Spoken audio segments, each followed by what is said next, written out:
সুপ্রিয় শিক্ষার্থীবৃন্দ, কেমন আছো তোমরা সবাই? আশা করি সবাই অনেক অনেক ভালো আছো এবং সুস্থ আছো। সবাইকে অনেক অনেক প্রীতি এবং শুভেচ্ছা জানিয়ে শুরু করছি আমার আরও একটি নতুন ক্লাস। তো আমার এই ক্লাসটিতে আমি মডিফায়ার্স কীভাবে সলভ করতে হয় সেটি তোমাদেরকে শেখাবো। তো মডিফায়ার্স শেখানোর জন্য আসলে অনেক রুলস রয়েছে। আমি তোমাদেরকে সেই রুলসগুলো শিখিয়ে আসলে সময় নষ্ট করতে চাই না। তোমরা সবাই মোটামুটি বই থেকে কম বেশি রুলস পড়েছো। তোমরা যেইখানে আসলে প্রবলেমটা ফেস করো মেইনলি সেটি হচ্ছে প্যাসেজ করতে যেয়ে তোমরা আর করতে পারো না। তো প্যাসেজ কীভাবে সলভ করতে হয় সেটি বোঝানোর জন্য আমি প্র্যাকটিক্যাল একটি প্যাসেজ তোমাদের জন্য সিলেক্ট করেছি। এই প্রশ্নটি দিনাজপুর বোর্ডের পরীক্ষাতে 2024 সালে এসেছিল। তো তোমরা যদি মনোযোগ দিয়ে আমার এই ভিডিওটি পুরোটা দেখো তাহলে অবশ্যই বুঝতে পারবে যে কীভাবে প্র্যাকটিক্যালি খুব সহজে একটি প্যাসেজ সলভ করে ফুল মার্কস পেয়ে আসা সম্ভব। কারণ হচ্ছে তুমি যদি একটি মার্কসে ধরা খেয়ে যাও তাহলে এই মার্কসটি কিন্তু ইমপ্যাক্ট ফেলবে কোথায়? তোমার এ প্লাস পাওয়ার ক্ষেত্রে। কারণ হচ্ছে এই 1-2 মার্কস করে যদি কমতে থাকে তাহলে এই কমতে কমতে 5 থেকে 10 মার্কসের একটা ডিফারেন্স তৈরি হয়ে যায়, আর তখনই তোমাদের এ প্লাস মিস হয়ে যায়। তা আমি বলবো যারা এ প্লাস পেতে চাও বা 80%-এর উপরে মার্কস পেতে চাও তাদেরকে অবশ্যই অনেক কেয়ারফুল হতে হবে এবং প্রচুর পরিমাণ প্র্যাকটিস করতে হবে। কারণ প্র্যাকটিস ছাড়া আসলে বোর্ডের পরীক্ষাতে ভালো করার কোনো বিকল্প ফর্মুলা নেই। তো এখানে দেখো এই প্যাসেজটিতে কি বলা হয়েছে যে rainy season is the proper time for dash plantation. এখানে বলা হয়েছে use a noun adjective two pre modify the noun, অর্থাৎ এই প্ল্যান্টেশন যেই ওয়ার্ডটি রয়েছে এর আগে একটি শব্দ আমাদেরকে বসাতে হবে যেই শব্দটি একই সাথে নাউনেরও কাজ করতে পারে আবার অ্যাজেক্টিভেরও কাজ করতে পারে। তো দেখো এখানে বলা হয়েছে যে বৃষ্টির সময়টা প্ল্যান্টেশন বা রোপণ করার জন্য বেস্ট বা যথোপযুক্ত সময়, প্রপার টাইম। তো কী রোপণের জন্য? আমরা তো সাধারণত গাছপালা বা বৃক্ষরোপণই করে থাকি, তাই না? তো বৃক্ষ ইংলিশ কি? আমরা কিন্তু জানি যে বৃক্ষ ইংলিশ হচ্ছে ট্রি।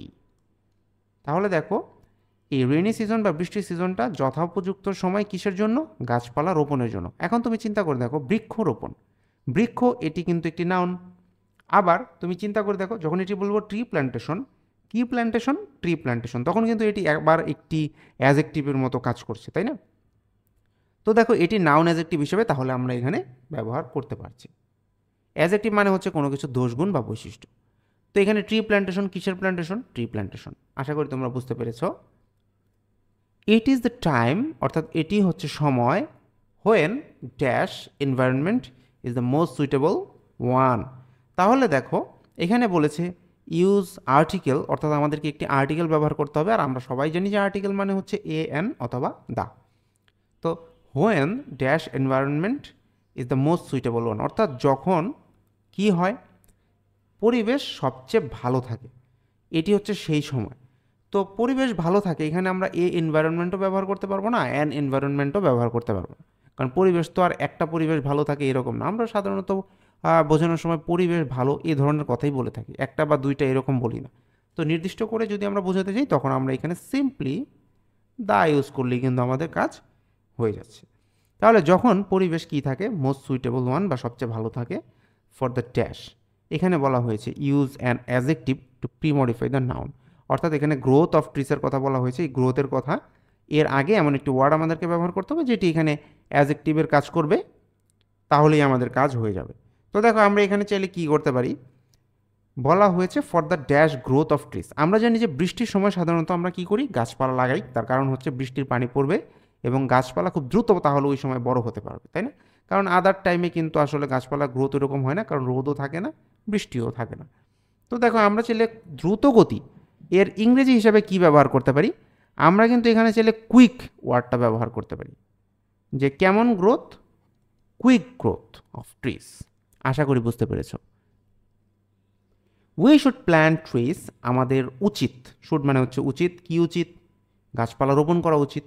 অ্যাকর্ডিং টু এর অর্থ হচ্ছে অনুসারে। কি অনুসারে আমাদের গাছপালা রোপণ করা উচিত? দেখো ড্যাশ এরপর বলা হয়েছে use possessive two pre modify the noun, অর্থাৎ এই যে সুইটেবিলিটির কথা বলা হচ্ছে এর আগে আমাদেরকে একটি শব্দ ব্যবহার করতে হবে, সেটিকে আবার কি হতে হবে? পজেসিভ হতে হবে। পজেসিভ মানে হচ্ছে যেমন আমাদের, তাদের, এই ধরনের যে মিনিংগুলো রয়েছে এইগুলো। তো সুইটেবিলিটি বা উপযুক্ততা কিসের? ল্যান্ড বা জমির। তাহলে আমাদের উচিত সেই অনুসারে গাছপালা কি করা? রোপণ করা। তো আমরা এখানে কি ব্যবহার করব? দেখো কাদের সুইটেবিলিটি অনুযায়ী আমরা গাছপালাগুলো করব, যে গাছপালাগুলোর যে সুইটেবিলিটি রয়েছে সেগুলো, তাই না? কারণ এখানে বলা হয়েছে যে আমাদের উচিত বৃক্ষরোপণ করা অনুসারে তাদের সুইটেবিলিটি, অর্থাৎ তুমি দেখো যেখানে আম ভালো হবে সেখানে কিন্তু আবার কাঁঠাল ভালো হবে না, বা সেখানে লিচু ভালো নাও হতে পারে, তাই না? তো এরকম বেশ কিছু সুইটেবিলিটি ব্যাপার আসলে রয়েছে।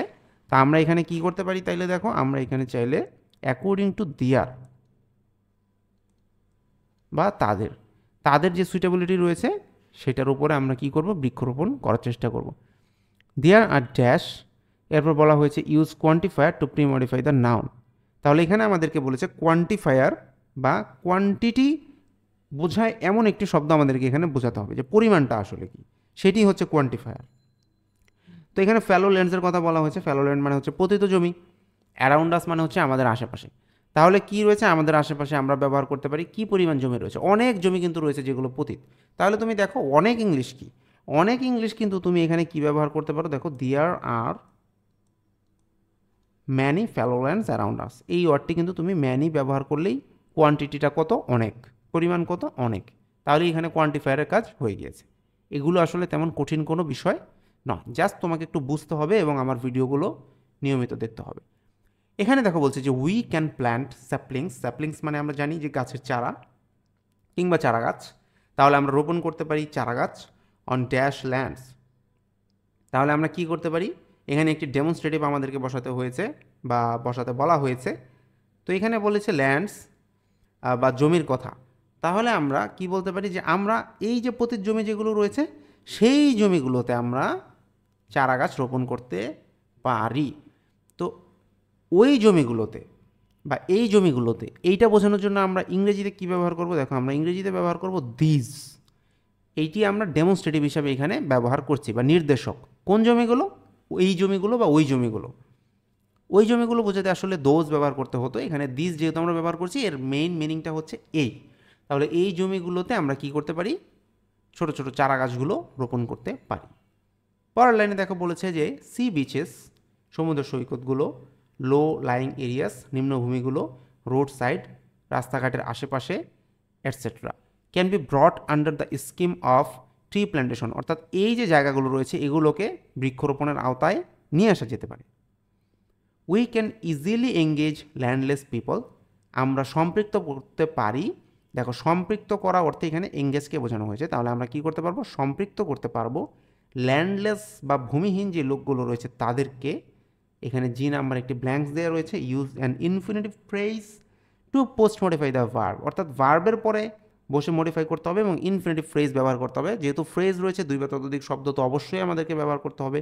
আর ইনফিনিটিভ মানে আমরা সবাই জানি যে টু প্লাস ভার্বের প্রেজেন্ট ফর্ম, তাহলে সেটিও এখানে থাকতে হবে। এই দুটি কন্ডিশন যদি আমি ফুলফিল করতে পারি তাহলে কিন্তু আমার মার্কস চলে আসবে। দেখো, তো আমরা এই ল্যান্ডলেস বা ভূমিহীন যে লোকগুলো রয়েছে তাদেরকে সম্পৃক্ত করতে পারি কিসের সাথে, এই স্যাপলিংস বা চারা গাছগুলোর সাথে, and ensure they are safe growth, এবং তাদের নিরাপদ অগ্রগতির জন্য কি করতে পারি, নিশ্চিত যাতে তারা করে সেটিও আমরা নিশ্চিত করতে পারি। তো দেখো আমরা এখানে কি বসাতে পারি, আমরা যদি চিন্তা করি যে আমরা তাদেরকে কেন নিয়োগ করব, এই গাছপালাগুলোর দেখভাল করার জন্য, তাহলে আমরা এখানে কি ব্যবহার করতে পারি, দেখো we can easily engage landless people, আমরা এখানে লিখতে পারি টু এঙ্গেজ, বা আমরা এখানে চাইলে কি লিখতে পারি, আমরা এঙ্গেজ করব না, এঙ্গেজ তো আগে বলাই রয়েছে, আমরা এখানে কি ব্যবহার করা যেতে পারে, যে তাদের দেখভাল করা। তো দেখভাল ইংরেজি হচ্ছে টেক কেয়ার, তাহলে আমরা লিখব take care of. To take care of এটি যদি আমরা বসাই দিই তাহলে কিন্তু দেখো আমার ইনফিনিটিভ হয়ে গিয়েছে টু টেক, আর টু টেক কেয়ার অফ এটির মাধ্যমে আমার ফ্রেজের কন্ডিশন ফুলফিল হয়ে গিয়েছে, তাহলে আমার সেন্টেন্সটি হয়ে গেল। The success of tree plantation programme, অর্থাৎ এই যে বৃক্ষরোপণ যে কর্মসূচি রয়েছে এটার যে সাকসেস বা সফলতা, রিকোয়ার্স বা এর দরকার, কি দরকার, দেখো এইচ নাম্বার একটি ব্ল্যাঙ্কস রয়েছে, ইউনাইটেড এফোর্ট। এখানে বলেছে একটা আর্টিকেল বসানোর জন্য use article two pre modify the noun phrase, অর্থাৎ এখানে আমাদেরকে একটি আর্টিকেল ব্যবহার করতে হবে। তাহলে এই বৃক্ষরোপণ প্রোগ্রামের প্রয়োজন ইউনাইটেড বা কি বলা যেতে পারে, দলগত একটি প্রচেষ্টা বা সম্মিলিত একটি প্রচেষ্টা, এটি বলা যেতে পারে সম্মিলিত, ঠিক আছে। তো এইখানে আমি কি ব্যবহার করব, দেখো আর্টিকেল হিসাবে আমি যেহেতু এখানে ইউ রয়েছে, আমি কিন্তু এখানে তাহলে কি বসানোর কথা প্রথমে চিন্তা করব, অ্যান। কিন্তু এখানে একটি কথা রয়েছে, দেখো ইউনাইটেড, ইউ এর উচ্চারণ কি হয়েছে, এখানে ইউ এর মতো হয়েছে, তাহলে আমরা এখানে অ্যান ব্যবহার করতে পারবো না। তো সেই ক্ষেত্রে আমাকে কী করতে হবে, এখানে এ ব্যবহার করতে হবে। তাহলে এ ইউনাইটেড এফোর্ট, তাহলে আমার সেন্টেন্সটি কিন্তু কমপ্লিট হয়ে যাচ্ছে এবং নাম্বার চলে আসছে। দ্য গভর্নমেন্ট বা সরকার, দ্য এনজিওস বা নন গভর্নমেন্ট যে অর্গানাইজেশনগুলো রয়েছে সেগুলো, and the educated section of the society, এবং কাদের কথা বলা হচ্ছে, সমাজের যে শিক্ষিত অংশ রয়েছে তাদের কথা বলা হচ্ছে, should dash in this regard. এখানে আসলে শুডের পরে একটি ওয়ার্ড হবে, সেটি হচ্ছে শুড ওয়ার্ক হবে। তাহলে শুড ওয়ার্কের পরে আমাকে এখানে একটি গ্যাপ রয়েছে, এখানে বলা হচ্ছে post modify the verb with an adverbial, অর্থাৎ আমাদেরকে এখানে একটি অ্যাডভার্বিয়াল বসাতে হবে বা একটি, আমরা জানি যে সাধারণত অ্যাডভার্বের বৈশিষ্ট্যগুলো হয় যে ওয়ার্ডের পিছনে আমরা এল ওয়াই দেখতে পাই। তাহলে তাদের উচিত কাজ করা, কিভাবে কাজ করা উচিত, অবশ্যই সম্মিলিতভাবে কাজ করা উচিত। সম্মিলিতভাবে এটি যদি আমি বোঝাতে চাই তাহলে আমি এখানে কী ব্যবহার করতে পারবো, দেখো ইউনাইটেডলি, এটি যদি আমি ব্যবহার করি তাহলে কিন্তু আমার অ্যাডভার্বিয়াল দিয়ে পোস্ট মডিফাই দ্য ভার্বের কাজ করা শেষ। এভরিবডি শুড কাম ফরওয়ার্ড স্পন্টেনাসলি, স্পন্টেনাসলি মানে হচ্ছে স্বতঃস্ফূর্তভাবে, তাহলে সবারই উচিত কাম ফরওয়ার্ড বা এগিয়ে আসা স্বতঃস্ফূর্তভাবে। কেন, two contribute to dash campaign, two contribute মানে হচ্ছে অবদান রাখা, কিসে অবদান রাখার জন্য, এই যে ক্যাম্পেইনটা হবে এই ক্যাম্পেইনটাতে অবদান রাখার জন্য। এখন এখানে বলেছে দেখো, ইউজ এ ডেমনস্ট্রেটিভ, একটা ডেমনস্ট্রেটিভ বা নির্দেশক ব্যবহার করতে হবে, two pre modify the noun phrase, অর্থাৎ নাউনের আগে বসে যাতে মডিফাই করতে পারে সে ব্যবস্থা আমাদেরকে করতে হবে। তাহলে আমরা এখানে কি করব, এই যে ক্যাম্পেইন, কোন ক্যাম্পেইন, এই ক্যাম্পেইন, তাহলে এই ইংরেজি হচ্ছে দিস, এই দিস ওয়ার্ডটা যদি আমি এখানে বসিয়ে দিতে পারি তাহলে কিন্তু আমার কাজটি হয়ে যাচ্ছে। তাহলে দেখো খুব সহজে যদি তুমি প্যাসেজটা বুঝতে পারো তাহলেই কিন্তু অ্যান্সার করাটা আর কোনো ব্যাপারই নয়। তো আমরা সবসময় চেষ্টা করব বুঝে বুঝে সলভ করার উপরে গুরুত্ব দেওয়ার জন্য, তাহলেই শুধুমাত্র আমরা বোর্ডের পরীক্ষাতে যেয়ে খুব ভালো ফলাফল অর্জন করতে পারবো। তো তোমরা অবশ্যই ভিডিওটি ভালো লাগলে লাইক, কমেন্ট এবং শেয়ার করবে, এবং তোমার যদি কোনো মূল্যবান মতামত থাকে তাহলে সেটি কমেন্ট করে অবশ্যই জানিয়ে দেবে। তো আজকের মতো এ পর্যন্তই, সবাই ভালো থাকো, সুস্থ থাকো, কথা হবে নতুন কোনো ভিডিওতে। Till then, thanks for watching, bye by.